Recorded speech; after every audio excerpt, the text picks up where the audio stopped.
Olá, aluno. Sou a professora Isabel Espinosa. Vamos falar hoje na unidade 1 de cálculo diferencial de uma variável. O que nós vamos estudar nessa disciplina? Cálculo diferencial de uma variável. Então vamos lá. Nós vamos estudar um pouquinho de plano cartesiano, vamos fazer uma revisão de plano cartesiano. Vamos trabalhar com algumas funções, função de primeiro grau, de segundo grau, fazer uma revisão rápida disso. Trabalhar um pouquinho com função exponencial, logarítmica, modular, algumas trigonométricas. Vamos trabalhar com limite, esse sim já entramos na parte, então acabamos com a revisão e começamos com a parte de cálculo mesmo. Então limite, um pouco de derivadas e aplicações de derivadas. Então esse é o conteúdo que nós vamos ver na nossa disciplina, em todas as 3 unidades. Na unidade de hoje nós vamos começar com o plano cartesiano. Então, lembrando, plano cartesiano já é seu conhecido, você já ouviu falar nisso. Vamos fazer uma revisão, porque nós precisamos desses conceitos. Então vamos fazer uma revisão rápida. Então vamos lá. O plano cartesiano é formado por um eixo horizontal, que nós chamamos de eixo X, que é o eixo das abscissas, um eixo vertical, perpendicular àquele que nós acabamos de colocar, que é o eixo Y, eixo das ordenadas. Bom, quando eu digo que eu vou colocar um ponto, vou representar um ponto nesse plano cartesiano, eu vou fazer o quê? Eu pego um ponto, por exemplo, ponto A, menos 2,2. Isso significa que o menos 2 indica para mim o valor de x. O 2 indica o valor de y, então ele é ordenado. Primeiro valor de x, depois o valor de y. Aí eu vou lá, coloco no eixo x o ponto 2. Obedeço que onde as duas retas se encontram é o zero. E aí eu obedeço a ordem natural da reta real. Para um lado positivo, para o outro lado negativo. Então eu vou marcar o 2, menos 2, negativo, do lado negativo do eixo x. O mesmo com o y. Eu tenho que marcar o 2. Acima do eixo x ele é positivo. Então eu vou lá e marco o 2. Aí o que eu faço? Paralela aos eixos, você vai construir as duas retinhas tracejadas ali. Onde encontrou as duas, você encontrou o ponto A. Da mesma forma, nós vamos fazer o quê? Vamos marcar o ponto B. Ponto B é menos 3 para x, menos 4 para y. Então você vai lá no eixo x e marca, veja que está lá marcado, positivo para um lado, o negativo só pode ser para o outro. Vou marcar o menos 3 no eixo x, o mesmo para o eixo y. Lá embaixo, menos 4. Aí, paralela para um, paralela para outro, encontramos o ponto menos 3 e menos 4. Então já lembramos como trabalhar com o plano cartesiano. Vamos agora a uma outra coisa que nós trabalhamos ainda com relação a essa história de plano cartesiano. É o produto cartesiano. Bom, o que é o produto cartesiano? É o produto de dois conjuntos. Como é que eu faço o produto de dois conjuntos? Vão ser pares ordenados, onde o primeiro elemento do par é do primeiro conjunto, o segundo elemento do par é do segundo conjunto. E é importantíssimo esse detalhe. São pares ordenados. Bom, pego, por exemplo, o conjunto A, menos 1, 1 e 2. Conjunto B, 0, 3. Quando eu faço o plano cartesiano, o produto cartesiano de A por B, o que eu faço? Eu tenho primeira coordenada, elementos de A, segunda coordenada, elementos de B. Todos os pares possíveis, todas as combinações possíveis. Então eu vou ter menos 1 e 0, menos 1 e 3, o 1 com o 0, o 1 com o 3, o 2 com o 0 e com o 3. Então eu tenho todos os pares possíveis. Eu tenho 6 pares possíveis como resposta. Eu posso representar esse produto cartesiano na forma de conjunto, como está ali escrito, mas também posso representar no plano cartesiano. Aí o que eu vou fazer? Vou representar os pontos em x, os valores de A, menos 1, 1 e 2. Em y, o 0 e o 3, então, sei lá, 0 e 3. E aí eu faço os produtos. Então, menos 1 com 0, 1 com 0, 2 e 0, está lá no eixo. Depois, menos 1 e 1, e 3, menos 1 e 3, 1 e 3 e 2 e 3. Então eu tenho aqueles 6 pontinhos que representam o nosso produto cartesiano. Bom, já lembramos o que é plano cartesiano, o que é um produto cartesiano. Nós queremos chegar em função. Então, antes de chegar em função, nós temos uma outra definição. A definição de relação. O que vai ser uma relação? Vai ser um pedaço do produto cartesiano, então é um subconjunto do produto cartesiano, que tem uma característica, que vai ser definida. Então eu escolho alguma condição E aí ele deixa de ser todo aquele conjunto e passa a ser um pedaço dele. Vamos ver um exemplo? Eu tenho o conjunto A formado pelos elementos 0, 1, 2 e 3. Tenho o conjunto B formado pelos elementos 0, 1, 2, 3 e 4. O que eu vou fazer? Eu vou definir uma relação R1 dada da seguinte forma. O primeiro elemento do par é o triplo do segundo elemento do par. Bom, então eu estou dizendo o quê? Eu estou trabalhando com o produto cartesiano A por B. Bom, se é A por B, o primeiro elemento do par significa o elemento de A. E o segundo elemento do par é um elemento de B. Então o que nós vamos fazer? Primeiro elemento de A. Então eu vou pegar o elemento de A e vou procurar se ele é o triplo de alguém que está em B. Portanto, 0, 0, 0, 0, 0, 0 é o triplo de 0. Então vou lá e coloco na minha relação. Aí eu tenho 0 e 1. 0 e 1 não funciona. Não é um é triplo do outro. 0 e 2 não funciona. Aí você vai pensar, mas eu vou ter que fazer tudo isso para todos os pares? É muita gente. Vou perder muito tempo. Então vamos arrumar uma maneira mais rápida. O que você vai fazer? Você vai pegar e vai pegar o elemento de A, que é o primeiro elemento, e colocar na condição. Ele tem que ser o triplo de alguém de B. Então eu vou ver. 1 é o triplo de alguém que está em B? Não é. Descarto ele. 2 é o triplo de alguém que está em B? Não é. Descarto ele. 3 é o triplo de alguém que está em B? É. 3 é o triplo de 1. Portanto, 3, 1 é um par da relação R1. Da mesma forma, eu posso definir uma outra relação qualquer. Definir uma relação R2. Agora primeiro elemento é metade do segundo. De novo, você vai fazer a mesma coisa. Pega o elemento de A e verifica se ele é metade de alguém que está em B. Qual é a metade dele? Certo? Bom, ele tem que ser metade de alguém que está em B. Bom, 0 é metade de 0. 1 é metade de 2. Está lá. 2 é metade de 4. 3 seria metade de 6. Não está. Esqueço dele, jogo ele fora. Só ficam os 3 que dão solução. Vamos ver uma outra relação? Então vamos lá. Pegamos a relação no mesmo conjunto, só que agora eu defini uma relação assim. Ao invés de vir escrito em português, veio escrito em linguagem matemática. Então, em linguagem matemática está dizendo assim. R3 é formado pelos pares ordenados x e y de A cartesiano B. Então eu fixei quem é o primeiro conjunto e quem é o segundo conjunto. De modo que a soma de x com y dá 3. Você vai fazer a mesma coisa, verifica cada um dos elementos e vai encontrar essas 4 respostas. E aí fique atento.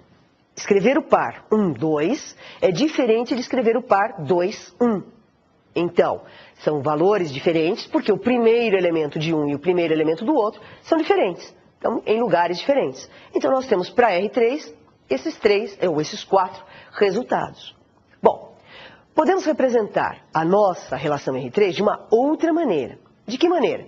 Na forma de diagrama. Bom, na forma de diagrama, o que eu faço? Eu ponho uma primeira bolinha ali, onde eu vou montar onde eu vou colocar todos os elementos de A. E uma segunda, onde eu ponho os elementos de B. E aí eu vou verificar. Pego aqueles elementos e vou verificar. Cada elemento, quem é o correspondente dele. Faço a relação e aquela setinha indica para mim. Existe o par, por exemplo, de 0 para 3. Então existe o par 0, 3. Existe o par 1, 2. Então tem uma setinha de 1 para 2. Note que não tem ninguém no conjunto B, do conjunto A, que ligue com aquele 4 do conjunto B. Então o que você vai fazer? Deixa ele lá, não liga com ninguém. Bom, vamos agora ver a definição de função. Bom, para ser uma função, primeiro nós usamos a notação f, 2 pontos, a seta b, para indicar f é uma função definida de A em B. Bom, quando é que a função uma expressão vai ser função? Quer dizer, ela vai ser uma relação que satisfaz uma condição especial. Qual é a condição especial? Não pode sobrar elementos no primeiro conjunto e cada elemento do primeiro conjunto só pode ir para um elemento do segundo conjunto. Quer dizer, um elemento não pode ser levado para 2 respostas possíveis. Então, vai um elemento de A para um elemento só para um elemento de B, e todos os elementos de A têm que ter algum representante, tem que ter algum resultado, alguma setinha saindo dele lá, se representar como diagrama. Vamos ver o exemplo. Esse primeiro exemplo, peguei um conjunto numérico, então eu sei lá quais são um conjunto finito, menos 2, menos 1, 0, 1 e 2. Conjunto B, 0, 1, 2 e 4.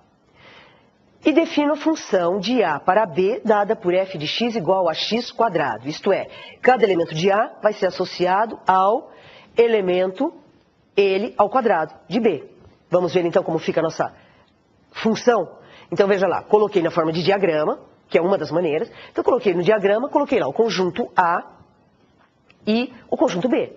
E fiz a setinha para cada elemento de A, levando no elemento de B. Então, repare que eu tenho duas setinhas verdes. Por que eu pus as duas em verde? Porque o menos 2 vai em 4. E o 2 vai em 4. Mas eu posso isso, eu tenho dois elementos em A indo para o mesmo em B. Isso eu posso. Eu não posso ao contrário. 1 de A indo para 2 de B. O menos 1 e o 1, com eles aconteceu a mesma coisa. Os dois são levados em 1 no conjunto B. Também não tem problema. E o 0 que é levado só no 0. Bom, sobrou alguém em A? Não. Todos os elementos foram. Alguém de A saiu duas setas dele? Também não. Então essa é uma função. Vamos ver um outro exemplo? Agora não é um conjunto finito. Agora nosso conjunto A é real, nosso conjunto B é real. Vamos definir a função de real em real, dada por f de x igual a 2x mais 1. Bom, 2x mais 1 é uma função. Então, se eu for observar todos os elementos que eu posso colocar em x, eu vou conseguir colocar todos os reais e faço a conta. Ali eu coloquei só 2 pontos para que você entenda o funcionamento da nossa função. Calculei o resultado para o f de 0, fiz a conta, deu 1, então eu tenho o par 0 para x, 1 para y na nossa função. E procurei a imagem do menos 3 pela função. A imagem pela função deu menos 5. Então eu também tenho o par menos 3 com menos 5. Vamos agora ver alguns elementos importantes da nossa função. O primeiro deles é o domínio, isto é, os valores possíveis para se colocar no lugar de x. Vamos ver um exemplo. Se eu digo para vocês, ou para você, o conjunto A é formado por menos 2, menos 1, 0, 1 e 2. O conjunto B é 0, 1, 2 e 4. E a minha função vai de A em B. Quem é o domínio? Conjunto A. Então, domínio de F, ou DF, é o conjunto A. Quem vai ser o contradomínio, ou conjunto de chegada? O conjunto de chegada é o conjunto B. Então, eu defini domínio e contradomínio. Uma outra coisa importante para a nossa função é a imagem. Então, o que é a imagem? É onde chegam aqueles resultados, que são as respostas que eu encontro. Então, o que aconteceu? No mesmo exemplo que nós temos, eu verifiquei que o menos 2 e o 2 foram lá no 4. O menos 1 e o 1 foram no 1, é aquela função do x quadrado. E o 0 foi no 0. O 2 sobrou. O que acontece? O 2 não faz parte da imagem. Não existe elemento de A que vai no 2. Portanto, não está na imagem. A imagem é aquilo que está em destaque no nosso conjunto. A nossa função também tem algumas operações que eu posso fazer com ela. A primeira delas é a adição. Então, o que eu vou fazer? A adição é dada assim. Eu tenho f mais g, vai ser calculada como? Pego a resposta de f, a expressão para f, a expressão para g e somo num x específico. Então, vamos ver um exemplo, como é que eu faço isso? Pega a função f, 5 menos x. Pega a função g, 3x mais 7. Como é que eu vou escrever o f mais g? Eu vou pegar toda a expressão de f, toda a expressão de g e vou somar o que é possível. Então, somos o menos x com 3x, deu 2x. Somos 5 e o 7, deu 12. Está lá a resposta do f mais g. Posso também fazer o f menos g. Quem vai ser o f menos g? O f menos g vai ser a expressão de f menos a expressão de g. Encontro menos 4x menos 2. Uma outra operação possível com as nossas funções é o produto. Então, o f vezes g vai ser dado por expressão de f vezes expressão de g. Como é que você vai fazer isso? Você vai pegar, por exemplo, a função, as mesmas que nós tínhamos pego antes. O f é 5 menos x e o g é 3x mais 7. O que você vai fazer? Pegar uma expressão vezes a outra. É uma multiplicação, como se fosse um polinômio. Você vai fazer a distributiva. Primeiro elemento pelos dois da outra parte. E segundo elemento pelos outros dois. Lembrando sempre que você vai obedecer as regras de sinal, tudo certinho. Então, quando você faz esta conta, você obtém os 4 fatores que estão ali, e aí você vai obter o resultado final, que é o produto, você junta, soma o que é possível, e aí ficou com menos 3x² mais 8x mais 35. Uma outra operação que pode ser feita é o produto de um número por uma função. Produto por um número real. Bom, como é que eu vou fazer um produto por um número real? Eu vou pegar, por exemplo, a função f, que é 5 menos x. E aí eu posso multiplicar f por 2, por 3, por menos 1, por 4, não importa. Vamos ver um exemplo, por exemplo, multiplicando por 3.